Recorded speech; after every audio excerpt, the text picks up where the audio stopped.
Everybody, feel free to keep grabbing food and sit down whenever it's easiest for you. But I'm Sarah Hawkins, and I'm on the executive board of the Federalist Society. Grant Reeves is our president. He and Justin Mogford have been very helpful in getting all the logistics done for this. We are really excited to introduce Chuck Blahous to you today. He's a special assistant to the president for economic policy, and he's a member of the National Economic Council, and he is the president's point man on all issues having to do with Social Security. Before coming to the White House, Chuck he was executive director of the Alliance for Worker Retirement Security. And before that, he'd worked on the Hill as the policy director for Senator Judd Gregg and the legislative director for Senator Alan Simpson. Chuck has a degree from Princeton in chemistry. He went on to get his PhD in computational quantum chemistry. So if you feel inadequate, I certainly do. Most importantly, Chuck is a huge baseball fan and a scholar of the game, so luckily that's one thing we can talk about somewhat coherently. So if you'll welcome Chuck, he'll give us our talk, and then we'll open up the floor for questions.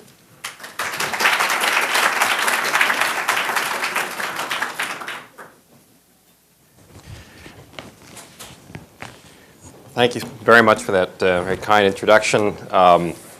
Sarah and I do have a lot in common. Baseball is just one of those things. We both worked in the White House together. I found out we both have September birthdays. We both care very much about our nation's fiscal future, and I was reminded coming over here that we both went to schools that have exactly the same architecture, although of course Duke's landscaping is certainly much nicer than Princeton's, I would say. She was nice enough to leave out of my introduction one of my nicknames that I have in Washington, which if you know your Greek mythology, you'll understand why, but that is Sisyphus. I've been working on this issue for a very long time, and I do sometimes feel like the guy rolling the boulder up the hill only to see it roll back down again. I do have a PhD in computational quantum chemistry. You can take that as an indication that I'm completely unqualified to talk about anything that I'm going to talk about today. But let's just plunge in. I know we've got limited time in the room, and it's been my experience that these talks are much more interesting and enjoyable for me when I have some time for questions afterwards. So I'll try to curb my tendency to ramble, which I do have on this issue, and leave some time for your questions at the end. Inevitably, people come up with questions that are very reflective of what are on people's minds as they're thinking about Social Security, things that I've neglected to cover in my presentation. So if I do start to go over time, I'll try to hurry it up. It's a great pleasure to be here. It's frankly a great pleasure to be anywhere other than Washington in the autumn of an even-numbered year. In particular, it's very nice to be in front of an audience of people in your age group, because one of the most unfortunate things about the Social Security debate is that it tends to be argued about in Washington principally by people who aren't going to be affected very much by it. The debate in Washington is dominated principally by seniors groups. And no matter what direction we go in on Social Security in the future, it's unlikely that any changes are going to be made that are going to affect people who are now in retirement or near retirement. In fact, one of the president's first reform principles was no changes in the system for people who are now in retirement. But the people who have a big stake in the debate are people in your age group and below, future generations. That's where the effects of any changes we make or of a failure to change the system are going to really be felt. So it's a great pleasure for me to be here with this particular audience, and I wish I could do a lot more of these things. I've given my talk a particular title, which is Why We Must Fix Social Security in 2007. And I emphasize the in 2007 part because, frankly, I've given so many talks on why we have to fix Social Security. I've started to bore myself with them. And frankly, the nature of the issue is so widely talked about, and I think pretty well understood, it really isn't necessary to have yet another talk about what are the fundamental structural problems facing the program. But what I think is insufficiently remarked upon is how costly the element of delay has been. And what I don't see is sufficient recognition of in the press discussion of Social Security, even when people are talking about the need to deal with Social Security, to deal with Medicare, to deal with the nation's fiscal future, there's very little, I think, adequate understanding of just how much is lost every year that we delay. We spend a lot of time arguing about the nuts and bolts and fine points of different reform approaches without real recognition that the single worst course we could be on is to simply keep going down the path we're on. So I want to try to focus on that. This is not a problem that's coming hypothetically, speculatively in the distant future. This is a problem that is bearing down on us very quickly in the near term. The first baby boomers will head into retirement in 2008. It's less than 2 years away now. And that is the point where the cost of paying Social Security benefits is going to begin to rise very dramatically.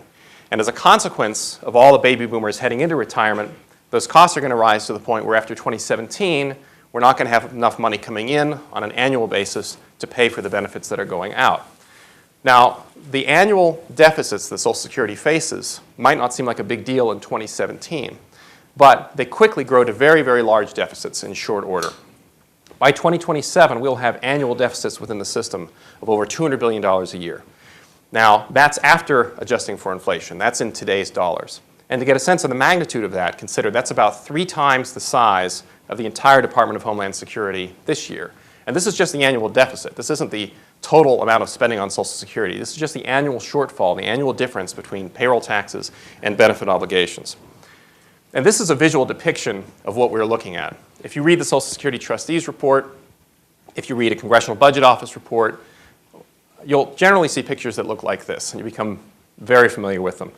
This is the shape of costs going forward. The red line is projected Social Security spending. The blue line is projected Social Security revenues, mostly from payroll taxation, a little bit from benefit taxation. And you can see what happens is in 2008, the red line starts to tick up. That's when the baby boomers start hitting the retirement rolls.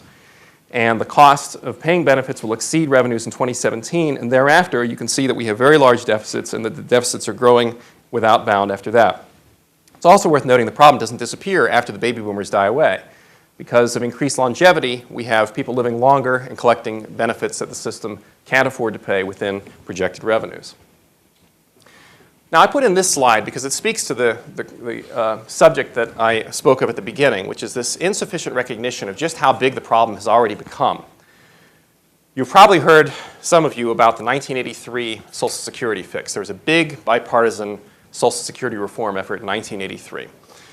It was led by the Greenspan Commission. All the major political figures of the time were involved. President Reagan, Speaker Tip O'Neill, Senator Bob Dole, Senator Patrick Moynihan, Claude Pepper, who was a House representative who was very active on behalf of the elderly. And they put together a big bipartisan reform. And there was a great atmosphere of crisis then, the sense that the system was heading towards insolvency very quickly. They were worried about getting the checks out. And they also tried to solve the 75-year shortfall that the system was facing at that time. Alan Greenspan was not yet a household name. This is one of the events that started to make him a household name. He wasn't yet chairman of the Fed, but this catapulted him to a higher level of prominence. And what many people don't recognize is that, I have a typo on my slide on the bottom left there, but the 75-year deficit that we are now facing is already bigger than the one that they faced in 1983 when there was such a big atmosphere of crisis in the country about Social Security. Moreover, what is really not very well understood is how in 1988 there was actually a change made to the actuarial methodology of Social Security. It was a change made that reduces the apparent size of the Social Security deficit by about 1/3. If we actually calculated the long-term imbalance of Social Security today the way that they did back in the Greenspan Commission days, we'd be looking at a deficit that's almost twice as large relative to the larger size of our economy, even relative to the size of the tax base. And yet we don't have that same atmosphere of crisis today that we had then, even though the problem has already grown to almost twice the size.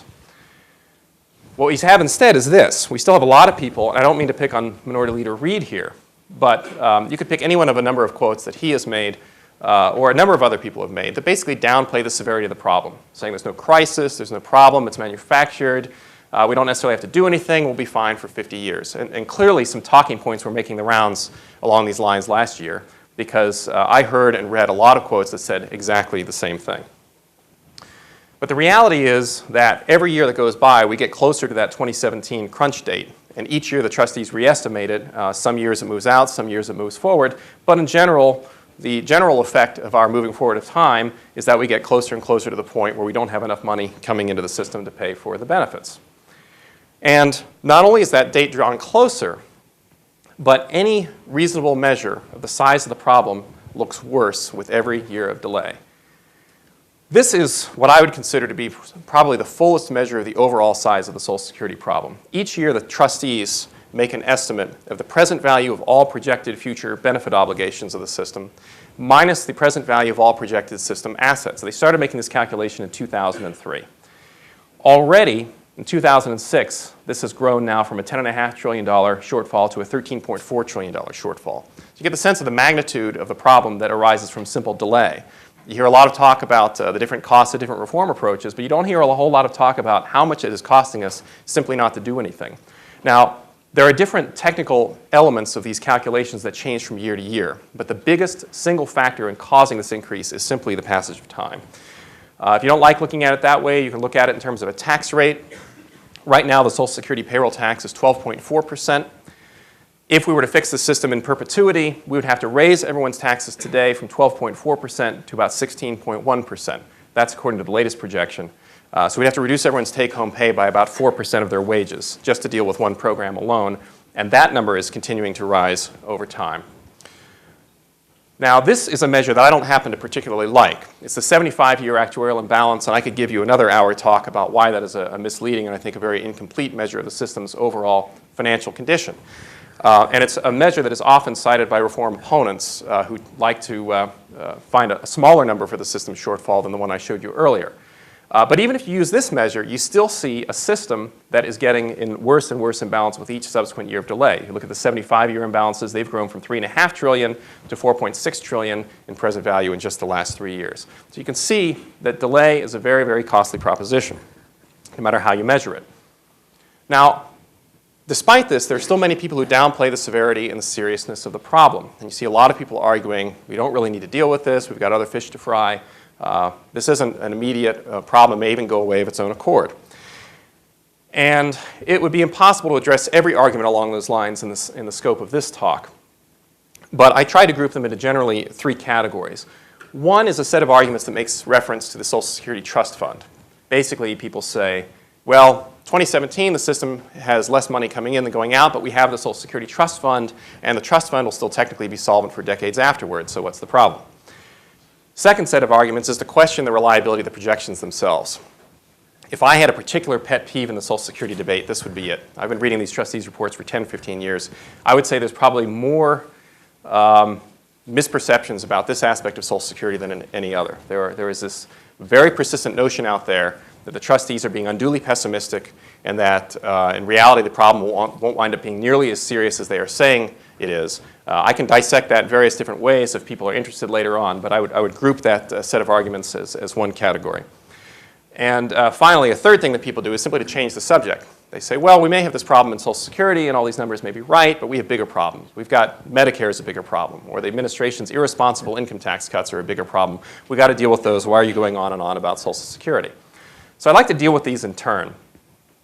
The first question is the trust fund. Now, the trust fund is one of the most endlessly argued about elements of the Social Security debate. Depending on the viewpoint of the speaker, the viewpoint of the analyst, you will hear different elements of the trust fund emphasized. And these differences in emphasis and interpretation often wind up clouding the Social Security debate and prevent some common understanding of what the problem is. But if you strip away those different areas of interpretation and those different areas of emphasis, and you just go to the common elements that everyone agrees upon, they're really pretty well established. Let me just go through them in turn. The trust fund is a set of bonds that are held by the Social Security system. They are bonds that are issued by the General Treasury of the United States government. To the extent that they are an asset to Social Security, which they are in exact equal measure a liability of the remainder of the federal government. So they're an asset to one part of the government and a liability to the other part of the federal government in exactly equal amount. The trust fund also, it's commonly agreed, does not directly affect the government's ability to pay benefits. If you didn't have a trust fund and tax revenue ran short of benefit obligations, the Social Security system would have to come up with additional money. So it would have to raise revenues or come up with a way to reduce its obligations. If there is a trust fund, there's an intervening step. The Social Security system goes to the rest of the federal government and says, we're holding these bonds, you have to come up with money to redeem these bonds, and the rest of the federal government says, okay, we have to come up with additional money, and they have to turn to additional tax revenue or reduce their obligations somewhere else. But the net effect of the trust fund doesn't have any bearing on the government's ability to pay benefits. It is an asset of one part of the government and a liability of another. Nor is there any disagreement that after 2017, costs are going to be higher certainly than they are now and higher than tax revenues. No one disagrees that as we have more and more baby boomers retiring, that it's going to cost more money to pay them benefits. I don't think the most ardent advocate of the reality of the trust fund would claim that the tax burden, the relative cost burden faced by workers in the 2020s and 2030s is the same as we're facing today. And finally, the trust fund is not like a private trust fund. It's basically a budget account of the federal government.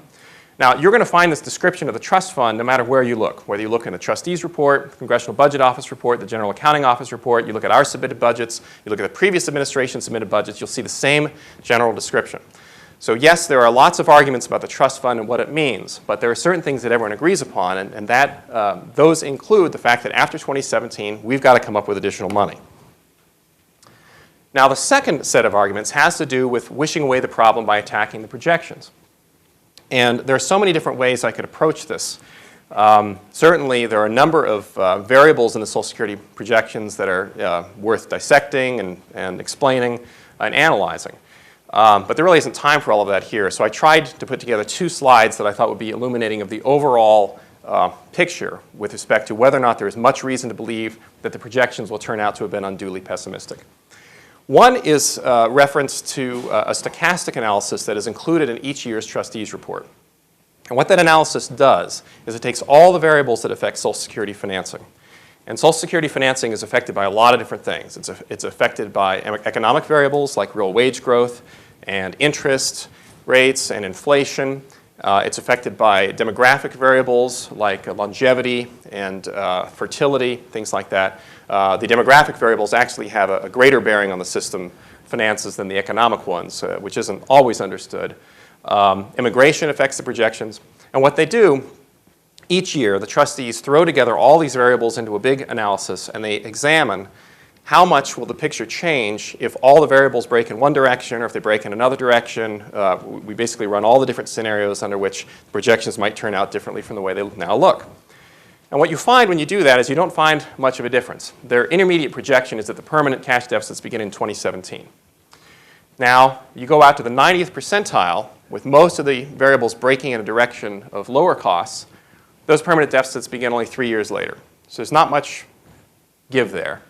By the same token, you can go down to the 10th percentile with the variables breaking in the other direction. You could have the permanent deficit starting as early as 2014. The qualitative picture doesn't appreciably change. You can go all the way out to the 97.5th percentile. The permanent deficits only begin in 2022. So you get another 5 years. And they could occur as early as 2013 if they break the other way. So you go through this vast array of possible deviations in the projections. You're still looking at permanent cash deficits beginning, similar to the ones that I showed you earlier, and the date, the midpoint around which that occurs, it simply spreads from 2013 to 2022. The problem simply isn't going to go away. Now, another way to look at it is to simply look at the history of the trustees' projections and to see to the extent that they have been unduly pessimistic or optimistic. Now, in 1983, when they instated the last series of reforms, they were projecting permanent deficits starting in 2020 in that year. Now the projection is 2017, so they were a little bit optimistic in 1983 relative to where we are now. In the meantime, as you can see, that date of first permanent cash deficits has bounced around a little bit, but not in any great way. It shifted as early as 2012. By the mid-90s, it's gone up to about 2018 a couple of years ago. Now it's back down to 2017. It's only moving around by a couple of years. What I think is interesting about this chart, you go back to 1991, that trustees report was anticipating permanent cash deficits starting in 2017. Same years we're looking at now. The difference is back then, they were saying you've got 26 years of lead time, you've got to deal with this. But we didn't deal with it. So now we're looking at exactly the same projection now. The only result of delaying and not doing anything is we're now 11 years away from that point rather than 26 years away from that point.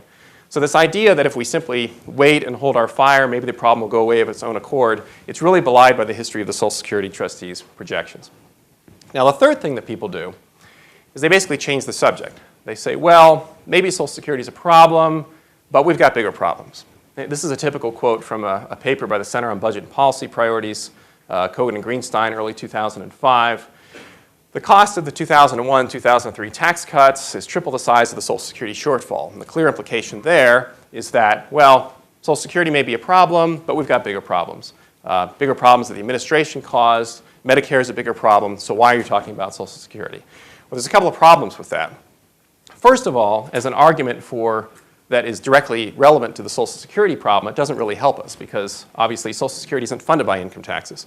You and I can have a big argument about what should be the appropriate level of income tax revenues in this country, but no matter which way that argument comes out, we still have to fix Social Security. It's not going to affect Social Security finances to any great extent. Moreover, as you saw in the charts that I just showed you, this problem existed and was well acknowledged before this administration even came into being. People may not like the income tax policy of the current administration, but the fact of the matter is that before that income tax policy in place, we were looking at exactly the same Social Security problem. That shouldn't distract us from the reality that we still have the Social Security problem to deal with. And again, I don't have enough time to make this last point here, so let me try to abbreviate it. But there's a number of problems simply with the content of that comment. There's some respects in which it understates the size of the Social Security shortfall. The biggest one is basically that it counts the trust fund as an asset to the system. But secondly, or an asset to the federal government. But secondly, it vastly overstates the, quote, cost, long-term cost of the tax cuts by using a method that compares revenues to a very, very inflated baseline in the future. Basically, what they assume is that the country would allow tax rates and expenditures to float to a much, much higher percentage of our economy in the distant future than we have today. And by comparing to that very, very inflated baseline, you can create a very large picture for these so-called long-term costs of the tax cuts. In reality, we would actually have to have additional tax cuts in the future in order to hold tax levels to their historic levels as a percentage of GDP. So there's a number of things here that cause this statement to be misleading, but also not directly pertinent. So we have a Social Security problem, and it is coming down upon us largely because of demographic factors. It's not going to go away simply because it's not caused by variables that are very likely to change. Right now, we have about 3 1/3 workers paying into the Social Security system for every one person taking out benefits. By the time all of you retire, that ratio is going to be down to 2 to 1. Now, these retirees have already been born. I mean, there's not a whole lot of give in these numbers. And let's try to figure out the ramifications of this. A decline in the worker-to-collector ratio from 3 1/3 to 1 to 2 to 1 doesn't seem terribly large. But if you think about it for a moment, suppose, hypothetically, you wanted to pay every beneficiary a benefit of $20,000 a year. Well, if you had 3 1/3 workers to support them, you would have to tax each worker about $6,000. Now suppose you have a 2 to 1 ratio, and you want to pay them each $20,000 a year. Well, now you've got to tax each worker $10,000. So that change in the worker-to-beneficiary ratio is going to cause everyone's relative tax burdens to rise by about 2/3 of what they already are. It's a very significant change in the burden borne by individual workers. So we have this problem. The question is, what do we do about it? Well, the nice thing about Social Security is that it's actually a pretty easy problem. Mathematically, it's very easy. Politically, it's very, very difficult. But mathematically, it's just not that complicated. You really only have 3 options for dealing with a long-term unfunded liability. One is simply to raise revenues in the future.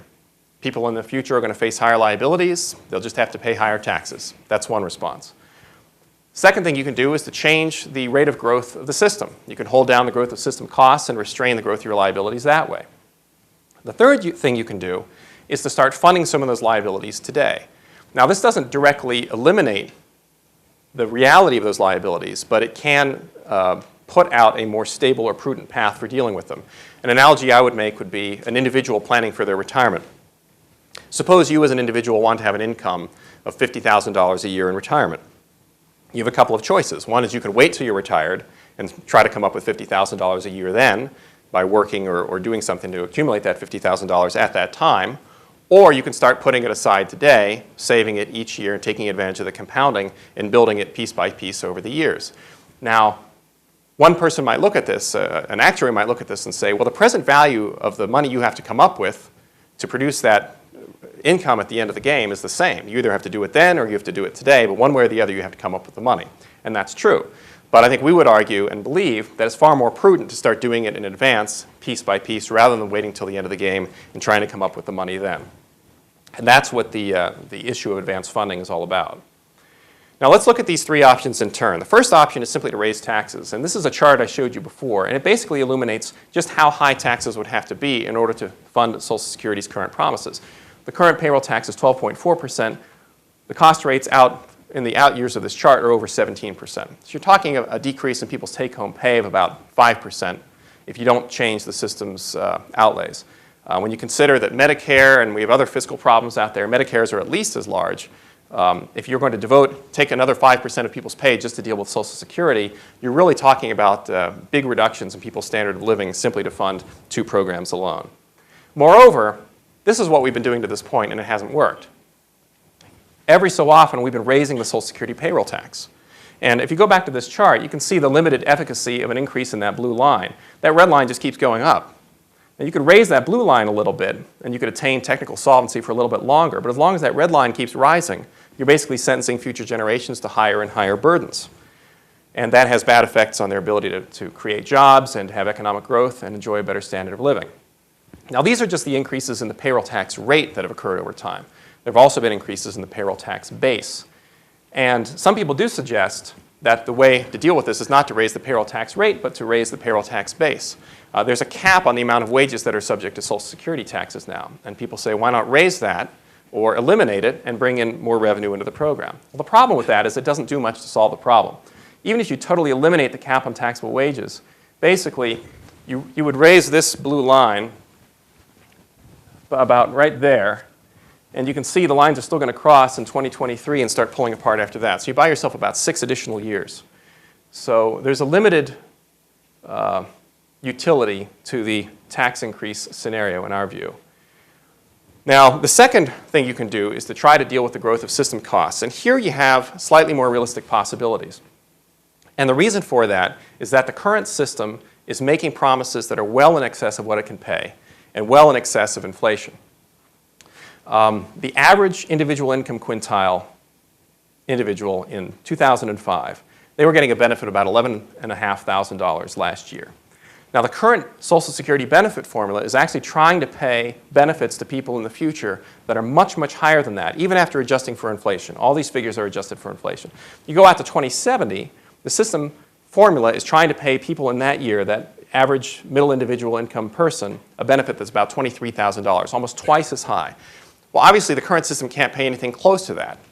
We saw the shortfalls in the current system, and with so many people in retirement, we can't be paying them benefits that are this much higher. But that's what the current benefit formula does.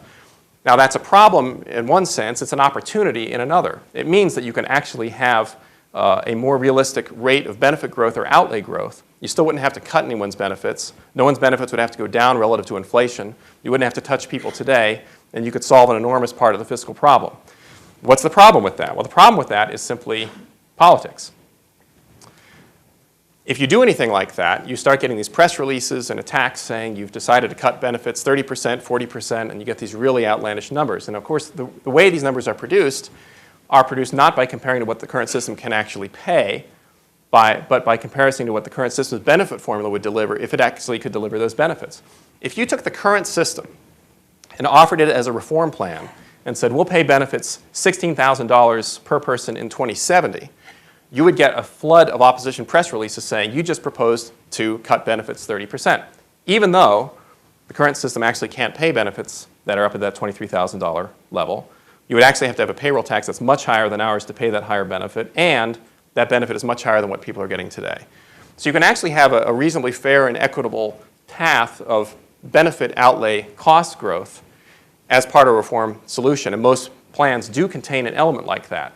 But they suffer the problem that immediately you have press articles and press releases attacking the people who put forward that plan for cutting benefits by very large amounts. And whenever you read press articles about this and you see figures like this reform proponent, that reform proponent, the Bush administration proposed this, blah, blah, blah, alleging that they're cutting benefits by these large numbers, this is how those numbers are produced. Not by comparing to what people are getting today, not by comparing to what the current system can pay, but by comparing to that benefit formula level that the current system can't pay.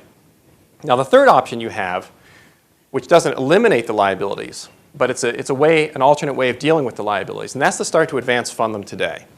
Now, advance funding is that principle that I illustrated before by talking about an individual trying to plan for their own retirement. And what's interesting about this is that until recently, there was a very broad bipartisan consensus that we needed to start moving to an advance funded system.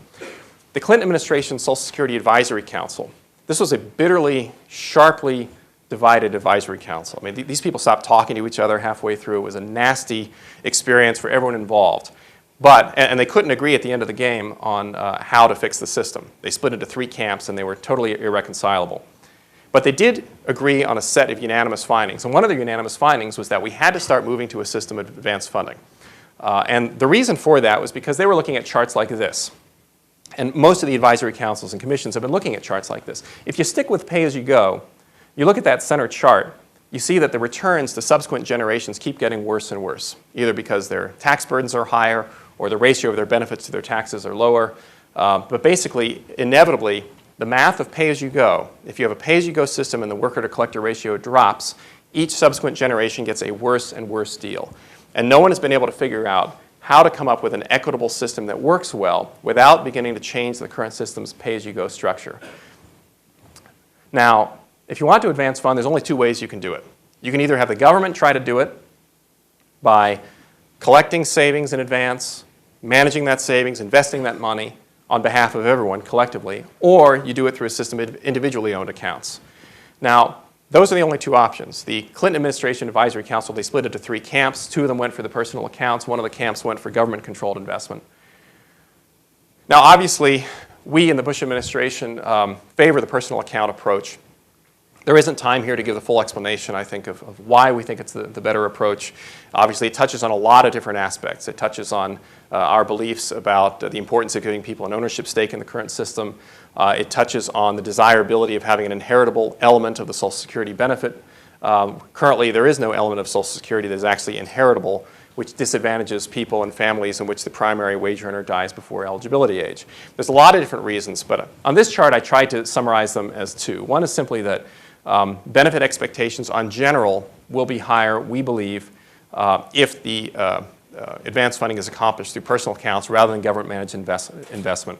The World Bank did a global study of this where they looked at centrally managed investments versus individually owned investments, and they found that consistently the individually owned investments perform better than the governmentally managed ones, largely because political considerations always seem to enter into the management decisions made by governments. We're running into that now with a number of problems in the state and local retirement systems around our country, and a number of countries have run into this problem with centrally managed investments as well. But secondly, there's the important point that if the government has the money, the government's just never going to save it. And this is what the Congressional Budget Office determined when they studied this in 2003. If you're going to have the savings and investment occur in the first place, there is no chance it's going to happen if you leave it on the government ledger. It's either going to happen in a system of individual accounts or it's not going to happen at all.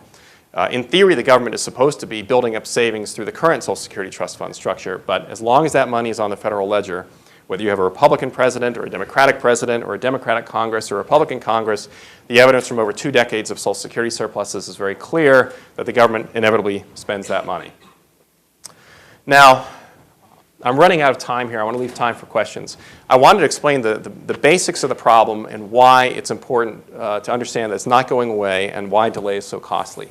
I didn't want to spend a whole lot of time here defending every element of our proposals, and I can certainly do that if people are interested in some of the things that have been said, both pro and con vis-a-vis our proposals. But there are 2 elements that I would like to single out because, frankly, they have been, I think, somewhat telling concerns that people have raised about the personal account approach.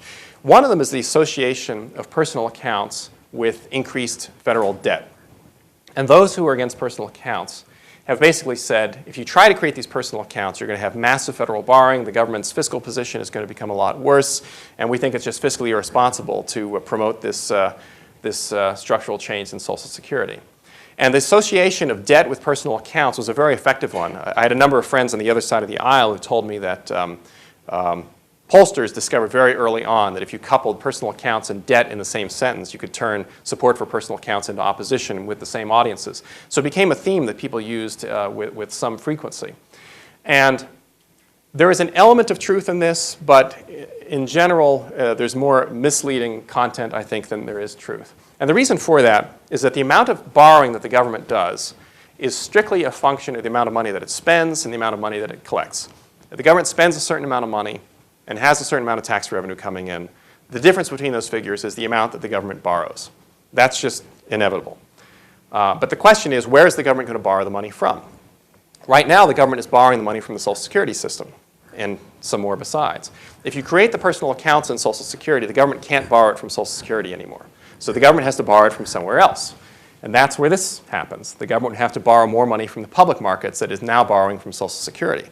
But it's not that the borrowing is new borrowing. The borrowing is already taking place. The borrowing is taking place because the government's expenditures exceed its revenues. So it's not a question of whether the borrowing will occur. It's a question of who believes the government should be able to borrow the money from Social Security or whether the government should have to borrow it from somewhere else. we think it's very important to recognize that the government's already doing this borrowing. And you have to look at both sides of the equation in our view. If the government is doing more borrowing from the public, you have to also credit the fact that the government is not borrowing this money from the Social Security system. Moreover, you have to also credit the fact that every time you put money in a personal account, you're reducing the government's obligations in terms of future benefit outlays. Every dollar that is paid in benefits from a personal account is a dollar that future taxpayers don't have to pay. It's a dollar that the government doesn't have to pay. So if you look at the overall impact of reform on the government's overall indebtedness, rather than just one side of the equation, you don't see added debt. You actually see reform plans with personal accounts that reduce the overall indebtedness of the government. So again, there's a kernel of truth here, but on balance, I think the picture is very misleading. The other item I just think it's worth noting is this persistent idea that personal accounts are privatization. This has become the mantra and the buzzword of everyone who wants to attack reform. They say privatization about 5 times a sentence, just privatization, privatization, privatization. If you go and read any of these press releases or ever see anyone's interviews, they just use this word over and over again. And they do it for a very specific reason, which is that it scares the bejesus out of senior citizens. And the reason for that is that privatization has a very different meaning from what we're talking about. If you privatize a school system, or if you privatize a sanitation service, what are you doing? You're turning that service over for a corporation to run. And you inject that concept out there, you scare seniors into thinking that the government's no longer going to be operating their Social Security the way that it always has. Now, the reality is we haven't proposed anything like that and wouldn't. Under a system of personal accounts, the seniors would experience no changes at all. You wouldn't have to have a personal account. If you didn't take a personal account, you'd get your benefits through the same federally administered structure. The only changes would be whatever changes you have to make to achieve solvency. And even the personal accounts themselves would have been administered by a federal board, just like the system of personal accounts in which I, as a federal employee, participate through the Thrift Savings Plan. So there's no sense in which the president advocates privatization, but you'll constantly see this word. Even the Washington Post, who's no great fan of the president's, editorialized earlier this month that this is simply a baseless charge.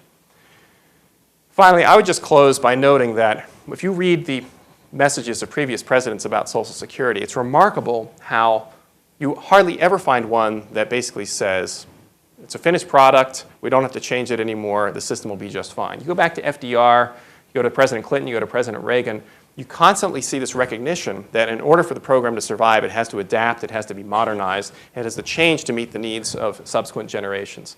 FDR has a multitude of speeches with this as the theme, and I just picked out one quote, much at random.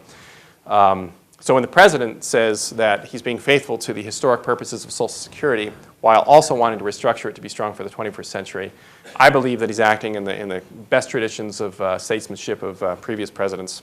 And with that, I'm very happy to take your questions. Thank you.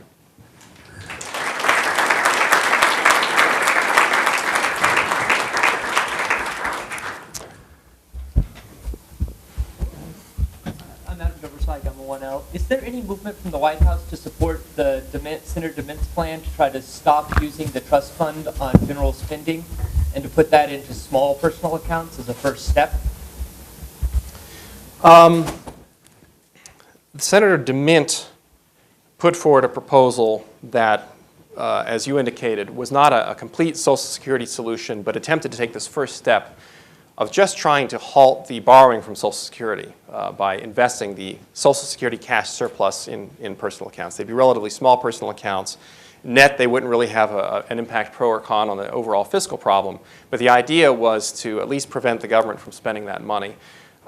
Senator DeMint, we consulted with him as he put together the language of that, and we had a number of technical suggestions for him as he put that language together, which he adopted. He did an amendment to a budget resolution earlier this year that would have created a reserve fund to implement this idea, and we supported that.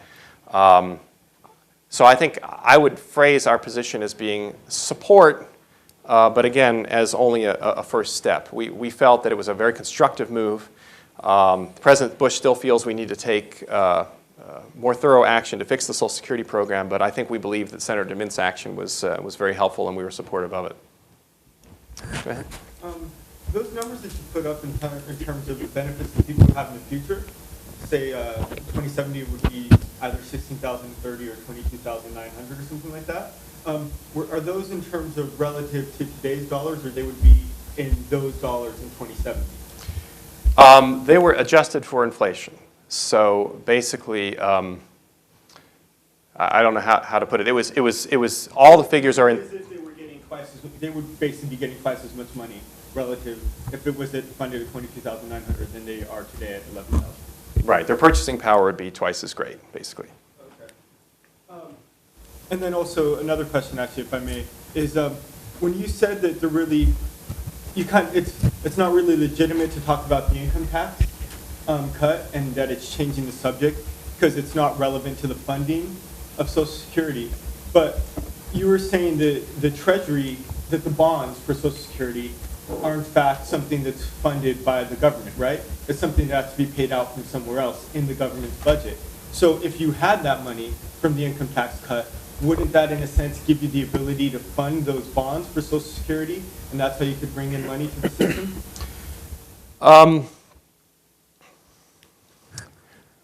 I would answer it this way. Certainly, the better off the government's overall fiscal position is, the greater its ability to find the cash to redeem debt held by the Social Security Trust Fund. That's certainly true. And obviously, the president and people across the aisle would disagree about what is the best way to make sure the government as a whole is in a stronger fiscal position in order to be able to do that.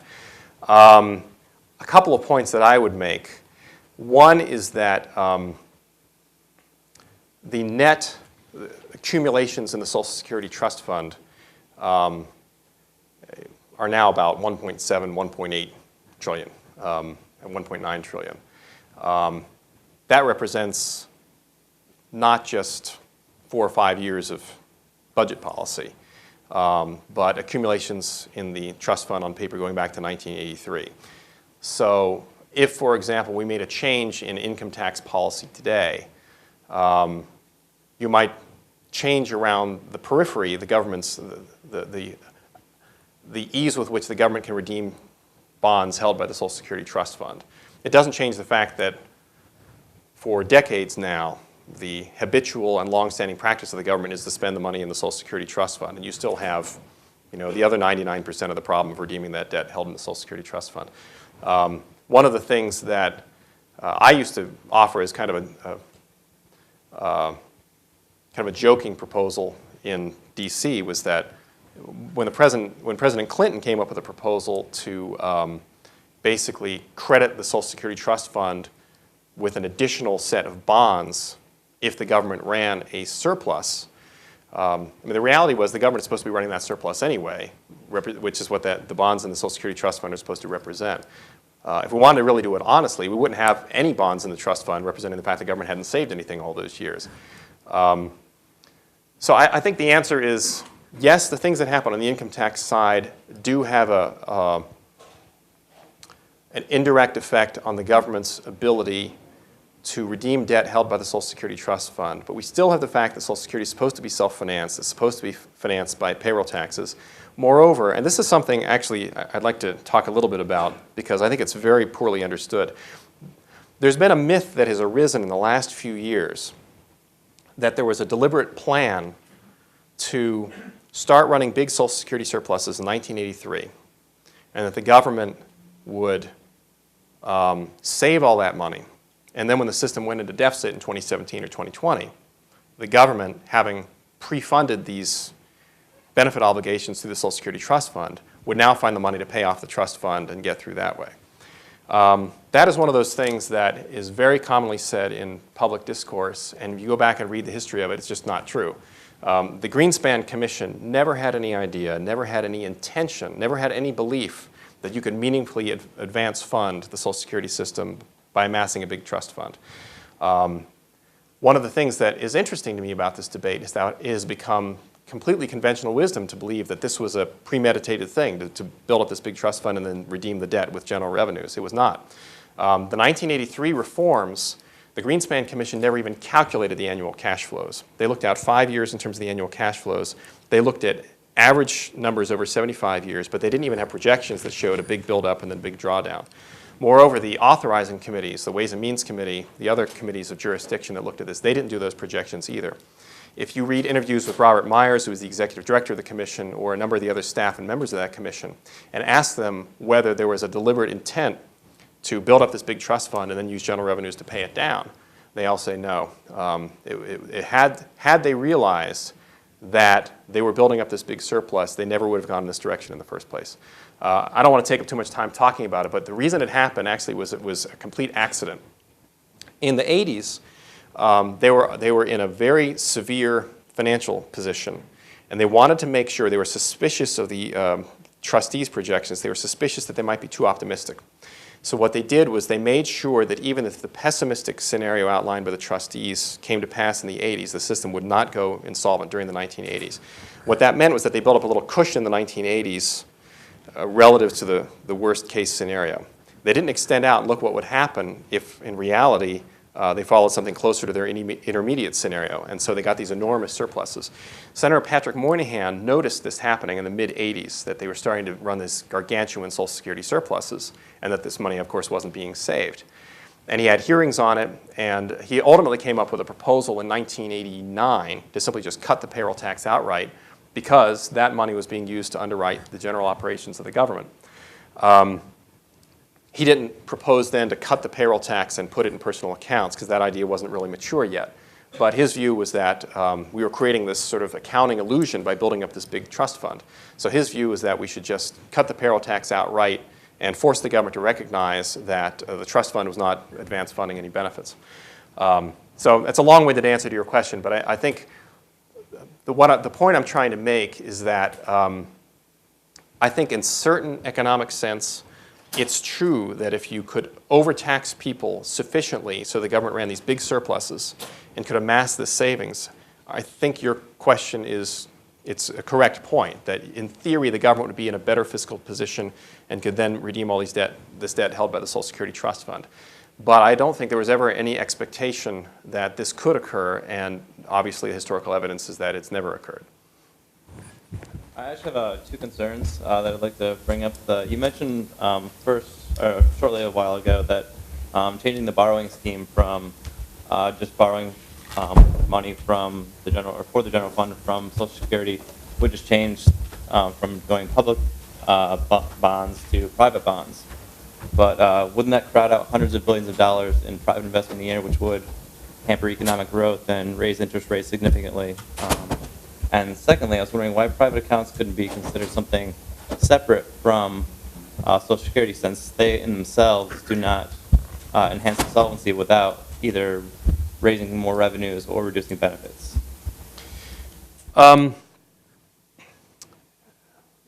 Two questions there. First, I think your first question makes an important point. I don't mean to completely gloss over the distinction between publicly held debt and the gross debt of the federal government. There definitely is a different impact on the debt markets, I think, when the government borrows from the public as opposed to borrows internally. So I don't mean to gloss over that distinction. It is a distinction. Having said that, I don't think we should gloss over the reality of the debt that the government owes to the Social Security Trust Fund as well, because the government will be on the hook to redeem those bonds, and it may not have the same impact on the debt markets today, but definitely it does represent obligations that the government is going to have to meet at some point in time. I also think it's important to recognize that you have to look at the overall impact of reform on the government's fiscal position. So if personal accounts are pre-funding the government's benefit obligations, that has to be taken into account at the same time that the government may be doing more borrowing in public markets at the time in order to fund the investments against their future liabilities. Second point about personal accounts, I would first start by saying we've always been flexible about and continue to be flexible about how you would structure and finance the accounts. We put a proposal on the table. People had a reaction to it, some pro, some con. Congress didn't act on it. The president has always said he'd be willing to entertain the idea of accounts financed and structured in a different way. So we would be open to alternative structures. Having said that, I think there's a reason, it's important to understand the reasons why we put forward what we put forward. Personal accounts outside the system, in our view, aren't really directly responsive to this problem. We have personal accounts outside the system now. Savings accounts are wonderful things, but they don't help us directly fund Social Security's future liabilities. And if I could go back to one of these previous charts, show you why personal accounts, I don't think it's quite accurate to say that they don't have any helpful effect on the system finances. What personal accounts do, basically, if you take money and you put it in a personal account today, what you're doing is you are taking some revenue off the government ledger today, so you're reducing this near-term Social Security surplus. At the same time, the person who's opted that personal account is now owed less of a benefit from the general government because he's put less into the traditional system, he's put it into his personal account instead. So that red line comes down as well. So what the personal accounts do is they shift forward the costs in time, and we think that's a very important and desirable thing to do. When you have a system that is going to impose these very, very large liabilities on future generations under pay-as-you-go, it's very hard to come up with an equitable and fair reform plan unless you take some of these liabilities and bring them into the present. Right now, we're not doing anything to offset these liabilities because we're just taking this money, putting it on the government ledger, and spending it. But if you can use this near-term surplus and put it into a savings vehicle and reduce these liabilities at the same time, you can reduce the annual deficits that the Social Security system faces in the future. Finally, the personal accounts, it's important to understand their effect on system finances. In a certain actuarial sense, the personal accounts are neutral. They take a certain amount of revenue off of the government's ledger today, and they take an approximately equal amount in present value of benefit obligations off of the government ledger. So you have exactly the same choices in terms of solvency, how you attain solvency with or without the personal accounts. But what the personal accounts do is they make the financing of burdens more fair in time, they increase the benefit expectations of the workers, and they begin to pre-fund some of the future liabilities. So I don't think they're totally unhelpful. I still don't understand how solvency helps in the near term, why you wouldn't want to balance with higher revenues and lower benefits, why you wouldn't, say, transfer the estate tax or raise that cap on the highest quintile, why you wouldn't want to blue line. And the second question about the personal accounts are in regards to the benefits that eventually go to, say, women who traditionally don't work, or who work less than men, who work and who live together, and therefore won't receive as much, or blacks and Hispanics who traditionally aren't paid as much as whites or non-whites. What is there a benefit decrease for them? I think there would be with the personal accounts. Is that? Two very good questions there. One has to do with revenue sources, estate tax and raising the cap on taxable wages.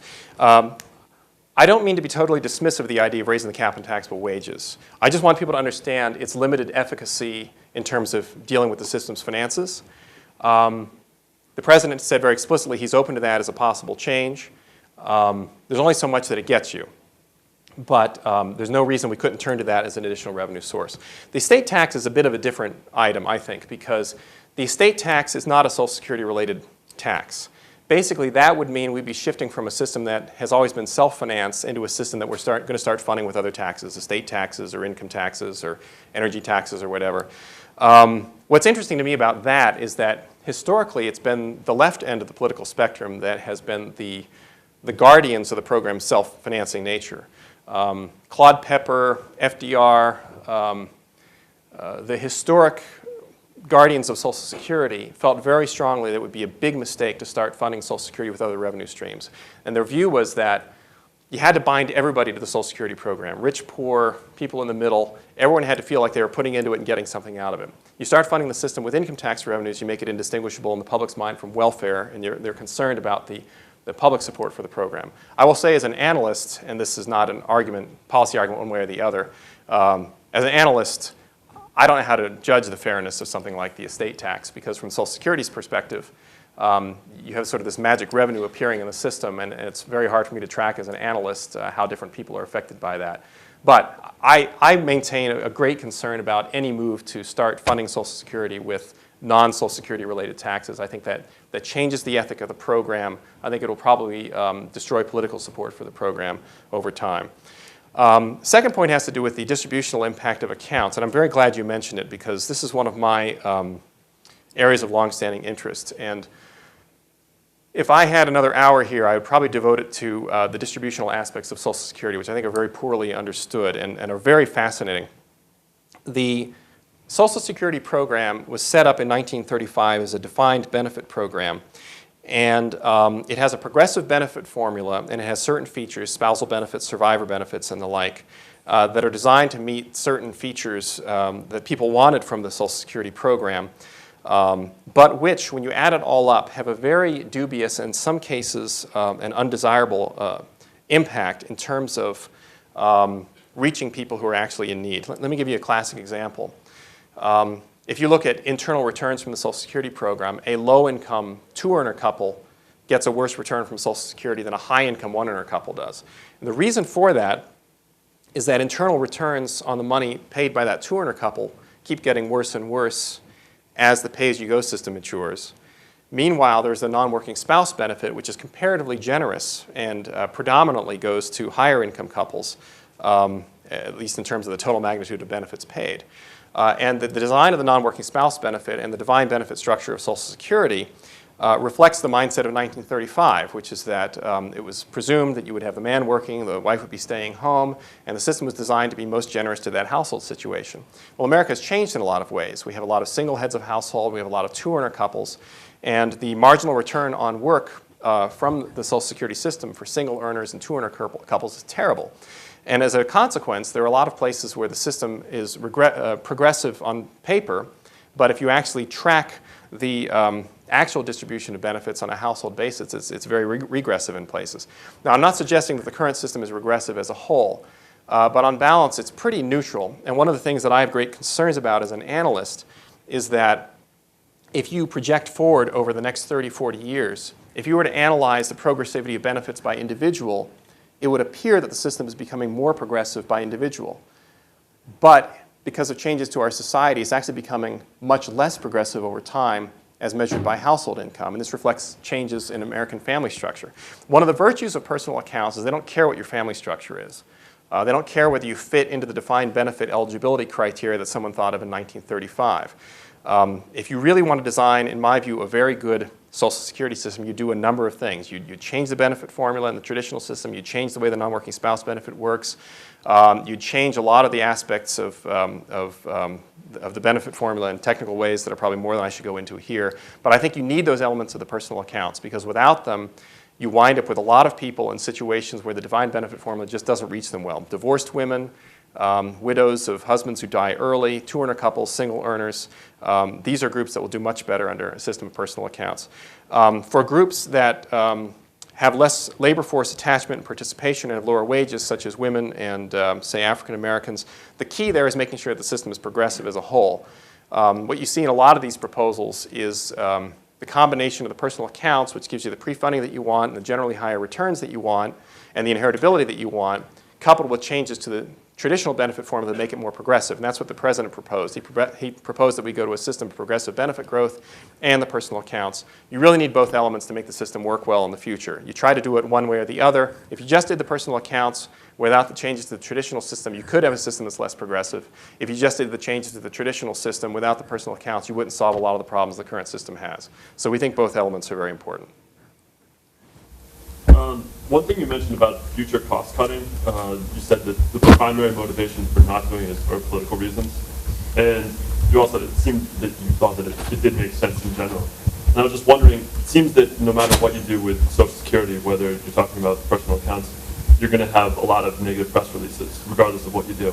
So it seems that, I mean, especially now at a time when the president is obviously not running for re-election, you have both houses of Congress, wouldn't now be the perfect time to actually institute a more unpopular, politically unpopular thing of cost cutting? If it should really be done, wouldn't this be the time to do it? Or are you saying that it's actually politically impossible? No, I agree with you. I think now's the best time. I mean, it only gets tougher. In 2008, nothing's going to happen in 2008. We don't know who's going to be in the Congress or the White House in 2009. So not only is the situation getting worse for reasons I showed you before, but you can't assume that future people are going to have more courage than people have now. So I do think it's important to change the benefit formulas. One of the things that's also interesting about the Social Security history is that when the current wage index benefit formula was instated in 1976, the Congressional Research Service was asked to do a report showing what would happen if it was instated. And they came back and they said, don't do this. It won't work. It will sentence future generations to cost burdens and tax rates that are much higher than we're willing to pay today. It's interesting also that Peter Dime and a number of other sort of opponents now of getting rid of the wage indexation formula were writing then, don't go to wage indexing because it's just not going to work. And if we had gone to, say, a price index benefit formula or a different type of benefit formula, we wouldn't have the problems we have now or which are projected for the future, but it does take political courage to recognize that. The other aspect of it that's important is that wage indexation was not part of the original design of Social Security. FDR never anticipated anything like that. And so our problems are arising to a significant degree from something that was never part of Social Security in the first place. Concord Coalition did an estimate the other day that said if you were to dissect the system problem, 55% of it comes from the growth in the number of retirees, 45% comes from the growth of benefits above inflation. I don't know whether that's a reasonable breakdown, but it sounds reasonable to me. Okay. I think you're definitely right that political courage is what's needed here. I'm just looking through Bush's old State of the Union addresses, and last year he mentioned Social Security 19 times in his State of the Union address, and this year 3 times. Can we look forward to more focus on this problem, or is it going to kind of get pushed aside, do you think, realistically speaking? I don't think you'll push it aside. I doubt you'll see 19 mentions of it next year's State of the Union. I think what happened last year, what was it they say, the definition of insanity is doing the same thing and expecting a different result. You know, I think we recognize that we can't just do it the same way we did last year. And so the President spends a lot of time thinking about it. Secretary Paulson spends a lot of time thinking about it. Tactically, how do we reach people who are reluctant to engage? I think the current view is that you know, there's a larger mix of issues that people have to care about. Social Security is one, Medicare is one, entitlement growth is one, as a whole is one, tax revenues. There are a lot of people who are concerned about the overall fiscal picture who are reluctant to engage on Social Security in isolation. And I think that the feeling right now is that we should do our best to engage those folks. I personally am of the view that when you do that, you make it more likely that you get action on Social Security than on the other pieces, for the simple reason that Medicare is such a huge intractable problem. No one knows how to solve it, frankly. I mean, we're going to be taking little bites out of the Medicare problem for years and years and years and still never solve it. Social Security is pretty easy to solve. You get a bunch of people in a room and get them talking taxes, get them talking Medicare, talking Social Security. Suddenly Social Security is the one that is an easy one to solve. People just have to be willing to engage on it and stop firing the press releases at each other for a little while and do it. Chuck, we really appreciate your insights and your willingness to engage in conversation. So thank you all for coming. The Federalist Society is going to have another talk in a few weeks on free market environmentalism. So we hope to see you there. Thank you.